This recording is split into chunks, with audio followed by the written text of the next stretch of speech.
Bris kan mga bareta, huli kang halangkaw na presyo kang produktong petrolyo, biyahe kang jeepney San Fernando, Tunaga, nagbawas. PNP Calabanga nagaandam na sa paglaog kang Semana Santa. Mga paratukdo sa syudad ng Naga nag-atindir sa vote counting machine roadshow. Tricycle driver arestado sa anti-drug bypass operation sa Banwa ng Minalaba, Camarines Sur. Diyos marhay na hapon. Ako si Mark Mendoza, ang saindong tagapaghatod bareta. Huli kang halangkaw na presyo kang produktong petrolyo. Nagbawas ang bilang kan jeepning nagbabiyahe sa rotang San Fernando asin syudad ng Naga. Ang kumpletong detalye sa report ni Jerome Bris. Kulang na nagbabiyahe na jeep na biyaheng San Fernando Naga vice versa na yaon sa Sabang Terminal sa syudad ni Naga. Sigun kay Enrico Mayor, driver ka na jeep sa terminal kon dati subot. Nasa 20 na jeep ang nagbabiyahe nagikan sa San Fernando pasiring sa syudad ni Naga. Alagad sa ngunyan na day na maabot sa 10 ang nagbabiyahe ninhuli sa padagos na paglangkaw kan presyo kan krudo asin gasolina. Marurumduman na kasubago nagdagdag na naman in 8 pesos sa presyo kan diesel, mantang nasa 3 pesos man sa gasolina. Nunayaan na sila sa kayo, kayo nang naipupuno sa pamilya, talagang maudong naman nagta kung halos sa krudo na lang gabos na uli ang kita. Kaya kada klasa mo talagang nag-udong na. Kung nag-udong, tama nagbabiyahe, talagang mayong-mayong kita. Pero kada klasa talaga nag-udong na. Sala duman kan mga pasahero ka na sambitan ng terminal, dakula man subot ang epekto kay sa senda, lalo na sa paghahanap buhay ninhulita ni sa naman ang sendang piglulunadan, lalo na sa bulod na parte kan Tagpukol San Fernando. Si Nanay Felicita Asuncion nagtitindanin balota sa Naga, asin apektado man ang sendang hanap buhay sa kakulanganin mga jeep na nagbabiyahe pasiring sa Naga, asin San Fernando. Maaba lamang po ang samuyang nakaw ko nagmamadali. Hindi ba po habal-habal, mahal-mahal po, mali ka pa masayali, gawin sa ang ganado kung habal-habal ka. Kaya po, ano po, Para sa GNN TV 48 Naga, Jerome Bris, Newsbreak. Nag-atindir man sa ginibong vote counting machine roadshow kan Commission on Elections sa syudad ng Naga ang mga paratukdo hali sa manlailain na eskwelahan sa syudad ng Naga. Magiging katuwang kan COMELEC sa pag-abot kan eleksyon sa bulan kan Mayo. Digdi pinagtukdo kung paano ang pagsukso kan balota sa VCM para mabasa asin mabilang ang boto. Para sa paratukdong sinda Joseph Avila, kang Naga Central School 1 asin Marian Abenyo kang Balatas Elementary School, dakulang tabang subot ini para sa saindang magkaigwa nin kaaraman kang sistema na saindang susunodon sa pag-abot kang aldaw na eleksyon. This would help us po to be equipped with the things na makikita namin during election. So we would know exactly kung paano kami mag-a-assist sa mga voters para maging smooth yung flow po ng election. At the same time, ma-check talaga namin kung paano talaga gagana yung machine. Makikita namin kung paano ipapasok talaga yung balota. Para talaga, magkaroon kami ng idea kung paano yung magiging flow po ng election this coming May 9. So, arami po kung anong, if ever man po magkaigwa po ni aberya sa machine, arami po kasi yaon po kami, na-orient po kami ka mga gigipuhin. PNP Calabanga nag-aandam na sa paaboton na Semana Santa. Uyang sa Kuyang Report. Naghahanda na ngunyan ang PNP Calabanga ngunyan na paabuto na Holy Week. Ninhuli ta ini ang banwaan na sentro ki amang hinulid. Kun kaya magkakaigwa naman sinda ning meeting ngunyan asin kang lokal na gobyerno kan Calabanga. Ngani na plansaron ang mga dapat nindang magibuhon asin mga rota kan mga mabisita ki amang hinulid. Ay po nga niyan, tama po yan na banggit mo dahil nga ni po ang LGU saka ang PNP asin po si mga ibang ahensya, barangay, mga churches at siya po magkakaigwa kami ng meeting para po maplansar mi kung ano po talaga ang dapat ming takwan, ning paghahanda kung paano ang dapat ming gibuhon para po if in case na magkaigwa po nga ning alay lakad dahil magbaba po kita ang level, maging level 1, yun po yan ang samuya pong piga-andaman dahil halos 2 taon mayo ning alay lakad kaya piga-assume po na magkaigwa ning bulyum ning mga deboto na mapasyar di po kinulid. Kaya po ipo niyang tigdatawan mining preparasyon. Asin po, sana, asin talagang dapat minggibuhon ang preparasyon na maging manigo para po matawan ta ning maray na security or crowd control ini po mga paabuto ng mga deboto na mapasyar po di kinulid. Sigun pa sa PNP na sa indang aantabayanan ang pagruso kan mga deboto nin huli ta haros 2 taon mayo ning araw kay ning aktibidad ki amang hinulid. Mark Mendoza para sa GNN TV 48 Naga Newsbreak. Mientras tanto, Maritime Police na yaon sa Banwaan kan Pasakaw, Camarines Sur, nagpe-preparar naman sa pag-arabutan kan mga eskursyonista sa Saindang Banwaan. Ang kumpletong detalye sa report ni Jerome Breeze.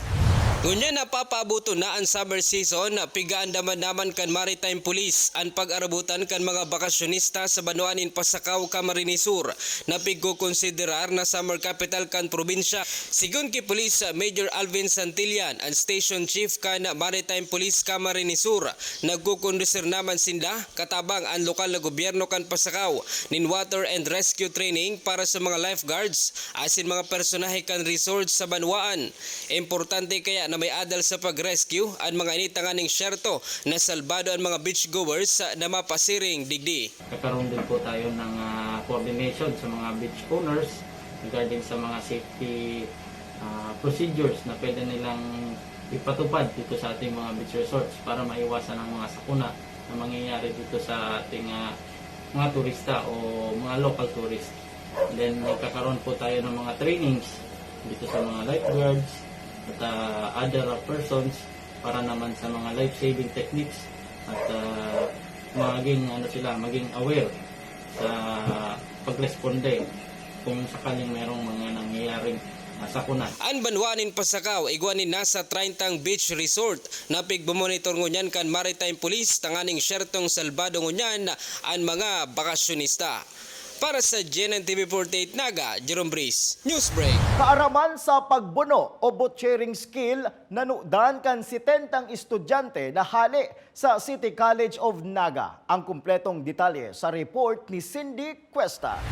70 estudyante kang City College of Naga ang nagsairarom sa training manungod sa Slaughtery Operation in Swine, National Certificate 2.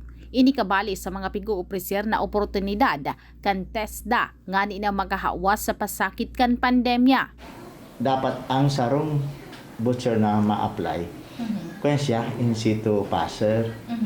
And but not only maski sa ibang mall kag na-apply bilang meat cutter o butcher. Kasi siyempre may mga sinda paninda dyan meat.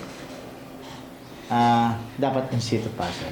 Aside from locally pwede mag-apply ka kung ang pasyente sa pwede mag-abroad. 100% ang nakapasar sa nasambit na Butchery Skills Program. Cindy Cuesta para sa GNN TV 48 Naga, Newsbreak. Mientras tanto, higit man na pagbabantay para dai makalaog sa syudad ng Naga ang African Swine Fever, ang pinagigibo kang Naga City Abattoir na pinamamayuhan man ni Mr. Bert Acabado. Sa presente, mantinido subuot na salbado ang syudad ng Naga sa nasabing helang.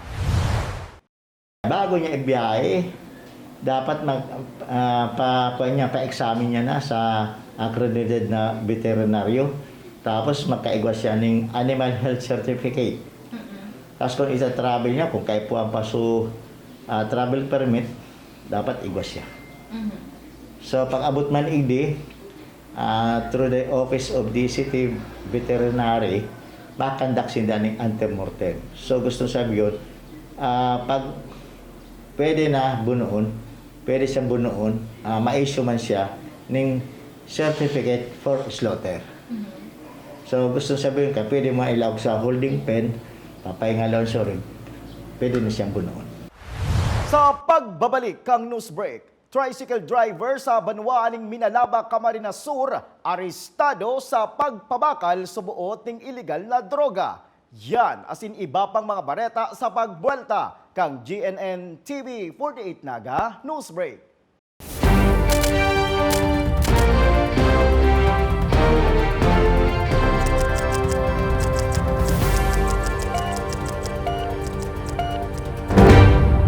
sa Padagos, asin mas pinalawig na vaccination program, mas protektado kita sa COVID-19. Pero dai makampante, ngunyan na nasa taho pa kita kan pandemya, dai malingawan na pakusugon ang salud, maggamit ng face mask, tamang distansya sa pakikiulay, magsunod sa minimum health protocols, magpa-booster shot kon kinakaipuhanan. Ini po ang sa indong alkalde, Mayor Ed Severo, Padagos na maging alerto asin ligtas. Naghahanap ka ba ng one-day printing? Look for AET Ads. We offer tarpaulin printing, billboards, panflex, laser cutting, and stainless for quality signages and many more. Your signage is the face of your business. Kaya ano pang hinihintay mo? I-level up mo na ang signages at billboard mo. Matatagpuan sa Pabidon 4, Door 5, Panganiban Drive, Naga City, in front of Boy Scout and Girl Scout of the Philippines. Sa Central Branch, located at Barangay Dinaga, Naga City, Salbay, Barangay Sagpon, Daraga Albay. For inquiries, you may call or text at 205-5322 or 0998-952-7485 and look for Mr. Willis Soliman. AET Ads ka na, your one-day quality printing. Ano bang pinaglalaban ko para sa mga taga-Pasakaw? Pagbigay ng livelihood program sa lahat ng kababaihan, magsasaka at mangingisda. Public comfort room para sa mga aki, sa mga anggihan, rough road up to now.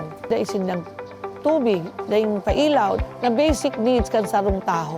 Ang poverty line ng Pasakaw ay sobra. Diit lang ang nag-aasenso, dakul na nagugutom. The best advocacy na gusto ko is yung transparency. The details of the programs and projects ng LGU. Yung karapatan ng mga kabataan, especially the different sectors, bibigyan natin sila ng programa para sa kanila. Programa kang pasyor din, lalo po sa disaster na nag-aarabot po sa Satuing Banwaan. Education, empowered youth as in environment. Dapat po nade-develop din as in nag-i-improve ang kabuhayan kang Lambang Pasakenyo. Sa kuya pong gigibuhon ang darahon sa mga barangay. Ang session po kang Sangguniang Bayan para mahiling mi po ang mga problema kang kada barangay. Sustainable development. Bako lang ang Sanggunian present na generation, kundi sa mga masunod pang henerasyon. Hag dispersal program, as in Carabao dispersal program. Karam ko po, ini makakatabang digdi sa Satuing Banwaan ng Pasakaw. Ang kasaraditan na parasira na gusto kong matabangan. Sa totoo lang, may na po silang nadadakop dahil po sa mga araw kaning darakulang parasira igdi. Kaya sa darating na May 9, 2022, ako po at 10 ng aking mga kasamahan sa Team Madrigal ay nakikiusap na kami po ay suportahan ninyo para matupad namin ang aming naging pangako sa inyo na isang bagong Pasakaw, bagong Palakaw.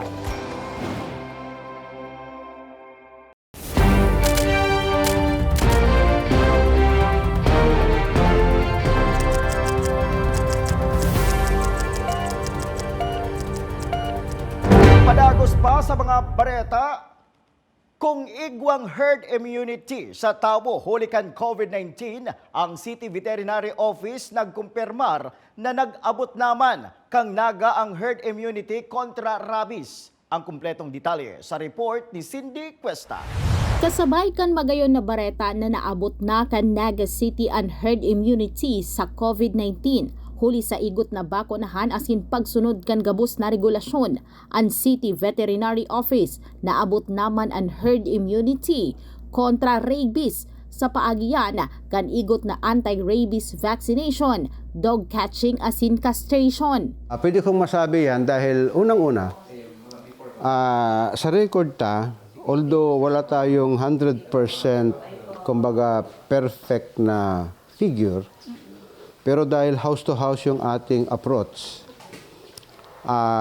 yung nakukuha nating figure sa field, granting 12,000 yung nabakunahan at another 1,000 yung hindi nabakunahan,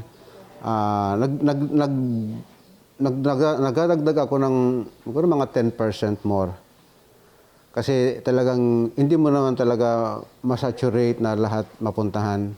Lalo yung mga hindi mahawakan, yung mga bahay na enclosed ng pader na hindi mo makatok. Na yung pala, meron silang 10 kaya 20 aso sa kanilang bakuran. So, sinasali na namin yan. Harani na sa 5,000 na target ang nabakunahan na Ido asin Ikos sa Naga. Kan nakaliyos na taon, may 5 individual na nabiktima nin may rabies na hayop. Alagad, dahil man subot kumpirmado kung may nagadan. Cindy Cuesta para sa GNN TV 48 Naga, Newsbreak. Mientras tanto, apwera kan pagmonitor kan mga barangay tanod sa mga nagbabalgar kan curfew sa barangay, urog na si mga minor de edad. Ngunyam pati na ang mga barangay tanod ang nakakatuwang na kan City Veterinary Office sa pagdakop kan mga layas na Ido asin Ikos. Liwat man nangapudan si Dr. Junios Elad sa mga may atama na Ikos o Ido na maging responsableng pet owner. Bali, ang style ng ating pagdadakip, ang dati-rati ang ginagamit natin talaga 100% catching loop. Yung may bilog siya, may pole, na sinuggest ng animal welfare nang gamitin na lang catching net para mabawasan yung trauma o yung masaktan yung aso during the process ng paghuhuli. And then, dinadala namin yung aso sa Sisi Nursery, nandun yung dog pound center ta. Within 5 days at walang kukuha na may-ari, ika-6 day, condemnation na siya.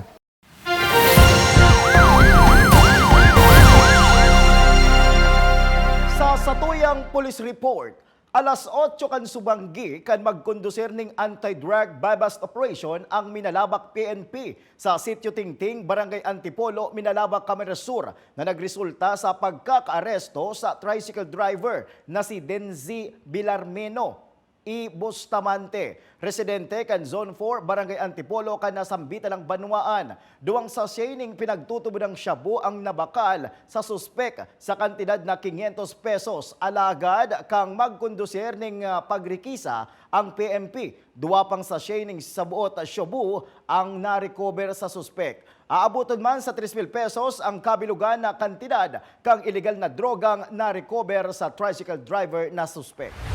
Sa iba pang police report, sarong pinagtutubo ng miyembro kan rebeldeng grupo ang pinagbawian ng buhay matapos ang engkwentro kang nakalis na petsa 27 kang presenteng bulan sa Uwas Albay sa pagultanan kang 49th Infantry Battalion PNP asin rebeldeng grupo na nagdonar ning 20 minutos na riribayan ning putok. Digdi na recover ang nagkapirang armas asin mga gamit sa suway na engkwentro sa Barangay Banggiawan, kan pakaparehong Banwaan. Duwang rebelde ang nalugada na tulos inagapan man ka militar asin PNP asin dinara sa salbadong lugar. Ngunyan manaal daw nakatalaan magbiyahe pasiring Caraga Region ang medical team hali sa Bicol Medical Center para magtao giraray ning tabang medikal sa mga residentes kan Dinagat Island, mientras na pinagpapakarhay pa ang mga hospital na nadanyaran kan nakalihis na bagyong Odette. Bago nagbiyahe ang nasabing grupo, nagpasiring muna ini sa opisina ni Department of Health Regional Director Dr. Ernie Vera. Madurar hasta petsa 14 kan bulan ng Abril ang medical team kan Bicol duman sa Dinagat Island. Asin yan ang katiripunan kan mga bareta ngunya na aldaw. Dahil malingaw na bisitahon ang Samoyang official Facebook fanpage asin ilike ang GNM TV 48 Naga para pirmi kitang updated sa mga bareta asin istoryang bida ang Bicolano. Liwat ako si Mark Mendoza. Digdisa na yan sa GNM TV 48 Naga Newsbreak.